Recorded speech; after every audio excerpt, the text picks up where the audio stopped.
Caríssimos amigos e irmãos, que a paz do Senhor esteja com todos vocês. Esse mês de julho é para nós cheio de recordações e de belas memórias. Uma delas, evidentemente, é a Jornada Mundial da Juventude. Nós lembramos com muito carinho tudo aquilo que nós vivemos durante a preparação, a jornada e a pós-jornada. Um evento desse tamanho sempre corre o risco de ter muitos acontecimentos e muitas mudanças. Muita coisa que dá certo, muita coisa que não dá certo. Muitos planejamentos que nós fazemos, sonhamos, lutamos e que depois não dão daquela forma como nós imaginávamos. Mas como eu disse na primeira entrevista e primeiro artigo que eu escrevi logo depois da jornada, nós vimos a mão de Deus. Onde Deus, nos jovens que para cá vieram, deram seu belo exemplo de vida cristã, testemunhando no meio das vicissitudes, mudanças, dificuldades, frio, chuva, de uma alegria incontida que contagiou não só os cariocas, mas todos que estavam aqui naquela época, em 2013. Assim como também vemos até hoje as consequências de quem sentiu-se protagonista de tempos novos, como os jovens, e quiseram realmente continuar. Nós tivemos já meses atrás a oportunidade de lançar justamente a mídia social, o areacatólica.com.br, que é justamente o lugar de encontro, das pessoas que querem falar das coisas de Deus, e tem sido assim um passo muito importante nessa caminhada. E assim como também todo o trabalho que tivemos e foi lançado na época da nossa Assembleia Geral dos Bispos, o Rota 300, os jovens que se preparam para acolher a imagem peregrina de Nossa Senhora Aparecida nas diversas dioceses do Brasil, nessa preparação para os 300 anos do encontro da imagem no Rio Paraíba, e estamos tendo agora em nossa arquidiocese essa oportunidade de ver todo o trabalho missionário, nessa recepção da imagem peregrina, e que vem despertar para que nós continuemos a trabalhar nessa direção também durante todo esse ano, e suplicamos ao Senhor que coloque no coração de cada diocesano esse espírito missionário que permaneça, que contagie, que leve para frente. Portanto, são tantos frutos que nós não podemos mensurar que nós tivemos da Jornada Mundial da Juventude. Por isso, todo sacrifício, dificuldades, vencidas e a vencer, valem a pena. Sabemos que ainda hoje tem aqueles grupos que ainda têm críticas, têm situações que não concordam. E, claro, nós mesmos sabemos que gostaríamos de ter que muita coisa ocorresse de maneira diferente, mas o Senhor foi conduzindo dessa forma, no meio de tantas pressões e tantas contradições na época. Portanto, é tempo também de ação de graças, de bendizer o Senhor por esse momento muito bonito que nós tivemos em nosso país, a primeira viagem internacional do Papa Francisco, e as palavras que ele disse aqui entre nós, que depois serviram de base para a sua carta, a sua encíclica, assim como também as palavras que ele interpretou para os bispos do Brasil e da América Latina sobre a Assembleia dos Bispos da América Latina e Caribe em Aparecida, são fundamentais para a compreensão desse novo tempo que nós vivemos. Portanto, um momento da graça muito grande e que nos faz despertar, e cada vez quando nós fazemos memória, nos ajudar a viver cada vez melhor isso tudo. Por isso, nessa segunda quinzena do mês de julho, saibamos fazer essa memória e buscar realmente trazer à tona tantas coisas importantes e bonitas que nos despertam para sermos igreja hoje. Mas também nós aqui no Rio de Janeiro, nesse mês de julho, temos uma oportunidade única de recordar, de fazer memória do único Congresso Eucarístico Internacional realizado até hoje no Brasil, há 60 anos atrás. Congresso Eucarístico Internacional. Nós temos muitos congressos eucarísticos nacionais. O próximo vai ser o ano que vem em Belém, o nacional. Mas internacional, houve apenas um, no Rio de Janeiro, há 60 anos atrás, e todos se recordam, os mais antigos pelo menos, do famoso hino né, do Congresso Eucarístico, do céu, né, desceu a chuva, né, e tudo mais, que ficou marcado na história do país, né, da história da liturgia do Brasil. Do céu desceu a chuva, que faz com que brotem as novas sementes, etc. Né? Portanto, também queremos lembrar, recomemorar, fazer memória, né, da Eucaristia celebrada aqui no Rio de Janeiro, de maneira internacionalmente, que marcou também a nossa cidade e o nosso país 60 anos atrás, inaugurando praticamente onde hoje é o aterro do Flamengo, que contou com todo o trabalho de Dom Helder Câmara. Dom Helder Câmara, enquanto bispo auxiliar do Rio de Janeiro, foi um grande trabalhador no Congresso Eucarístico Nacional e Internacional, e que depois, com aquelas pessoas e lideranças, fundou aqui no Rio de Janeiro o Banco da Providência, né? Fundou todo um trabalho social, construiu a Cruzada São Sebastião, né? Então nós queremos louvar e bendizer a Deus por tantos belos sinais. Hoje, quando o Dom Helder começa agora a ser reconhecido, já é servo de Deus, com autorização para pesquisa sobre a sua vida, nós recordamos bem seu trabalho aqui no Rio de Janeiro com muito carinho, né? E bendizemos a Deus por essa caminhada ao comemorarmos 60 anos justamente do Congresso Eucarístico Internacional aqui no Rio de Janeiro, nessa segunda quinzena também do mês de julho. São sinais que nós fazemos memória, queremos louvar e bendizer o Senhor.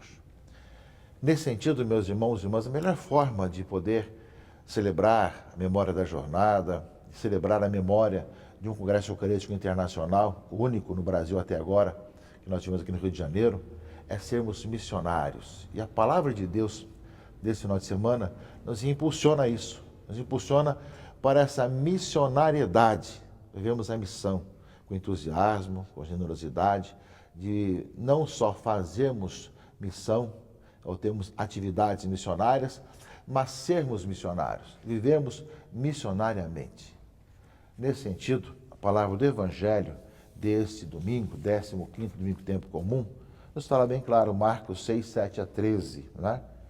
Jesus chamou os 12 e começou a enviá-los 2 a 2, dando-lhes poder sobre espíritos impuros. Recomendou-lhes que nada levassem para o caminho, a não ser um cajado, nem pão, nem sacola, nem dinheiro na cintura. Mandou que andassem de sandálias e que não levassem 2 túnicas. E Jesus disse: quando entrardes numa casa, ficai ali até a vossa partida. Se algum lugar não vos receberem, nem quiserem vos escutar, quando sairdes, sacudi a poeira dos pés como testemunho contra eles. Então os 12 partiram e pregaram que todos se convertessem. Expulsavam muitos demônios e curavam numerosos doentes, ungindo-os com óleo. Ora, meus irmãos e irmãs, essa é a nossa missão. Missão que deve ser permanente e que aqui no Rio temos assim vivido nesses dias depois do envio de domingo passado e que, de uma certa forma, deve estar presente em todo o país. E tem belas experiências pelo mundo afora e também no nosso Brasil, também nas dioceses, de ver os cristãos, católicos, indo de casa em casa pregando o Evangelho, e nas praças, nas ruas, com as suas atividades. Eu vejo com entusiasmo e bendigo a Deus de ver quantas situações e quanta criatividade que acontece, meus irmãos e irmãs, com essas situações todas que vemos ocorrer, né, quando as pessoas abrem o seu coração e com sinceridade, por terem encontrado em Jesus Cristo a vida, o anunciam e o proclamam. São aqueles 2 aspectos: o vinde e vede, o estar com o Senhor. Jesus chamou-os para estar com Ele, e pelo fato de estarem com Jesus, é o ide e anunciai. Ir e anunciar. São esses 2 movimentos, de estarmos com Cristo e anunciá-lo aos irmãos e irmãs. Essa dimensão missionária que brota do encontro com Jesus Cristo, nosso Senhor. É isso que nós ouvimos no Evangelho, e que deve, meus irmãos e irmãs, não ser apenas uma meditação em nossa vida, mas deve ser uma realidade que nós fazemos, seja passeando, trabalhando, viajando, o que quer que aconteça, nós podemos estar aí testemunhando, até no silêncio muitas vezes, mas também falando, abençoando, rezando, enfim, testemunhando que Ele é o Senhor. E esse mundo novo que nós queremos construir, de fraternidade, de perdão, de amor ao próximo, de ética, de respeito ao outro, que tanto o nosso país necessita, nós precisamos anunciar que que nós cremos que é em Jesus Cristo que ele é reconstruído. E no mundo que rejeita Cristo, rejeita os cristãos, rejeita os católicos, nós, no lugar de vingança, queremos dizer, nós damos a vida por causa de Cristo e nós o anunciamos e proclamamos como vida para o mundo. É nesse sentido, meus irmãos e irmãs, que nós podemos ser questionados. E nesse sentido, a palavra de Amós, leitura primeira desse final de semana, coloca para nós justamente, né, diante de Amazias, que disse a Amós, sai daqui, vai embora, para que você possa ir para outro lugar e exercer a tua profecia, mas aqui não pode, né? E aí Amós respondeu a Amazias, eu não sou profeta profissional, né? Não sou nem filho de profeta, né? Eu sou apenas um pastor de gado e cultivo sicômoros. O Senhor me chamou e, enquanto eu tangia o rebanho, me disse, vai profetizar para Israel, meu povo. Portanto, Amós vai responder justamente a Amazias, é o Senhor que me chamou e eu não tenho como não fazê-lo, como não profetizar. Acontece conosco muitas vezes. Quem é você que está falando sobre isso? Quem que falou ser alguém que fez algum curso, fez vários trabalhos, etc. Sempre aquele mesmo questionamento que ocorre sempre. Mas quem tem essa ação do Espírito de Deus e caminha numa comunidade concreta como cristãos, encontrou-se com Jesus Cristo, o vai anunciar e proclamar a todas as pessoas. E por fim, meus irmãos e irmãs, a carta de São Paulo aos Efésios, que é uma ação de graças, não é? Daqueles que encontraram o Senhor, não é? O Senhor nos escolheu antes da fundação do mundo, diz a leitura aqui da palavra de São Paulo aos Efésios, para que sejamos santos e irrepreensíveis sob o seu olhar de amor.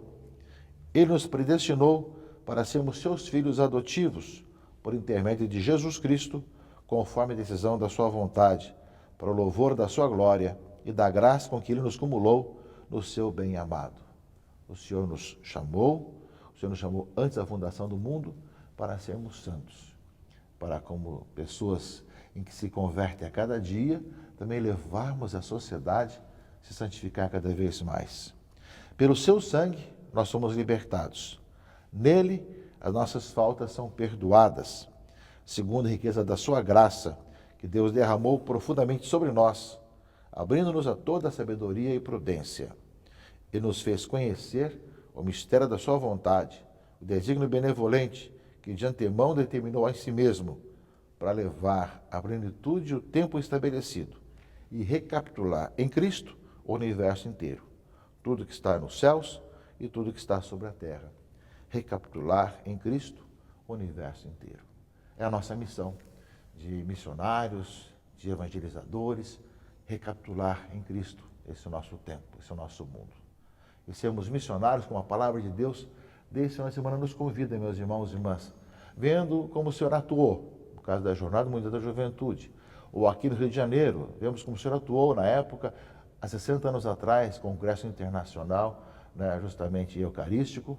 Nós vemos que nós não podemos ficar alheios a esse tempo de caos, de desânimo, de problemas que nós vivemos, mas dizer, nós temos algo a dizer, temos uma profecia a proclamar, temos uma boa notícia a dizer a todas as pessoas de quanto Deus nos ama em Jesus Cristo, Senhor nosso Senhor, e quanto nós podemos anunciar uma nova vida no Cristo ressuscitado para todas as pessoas.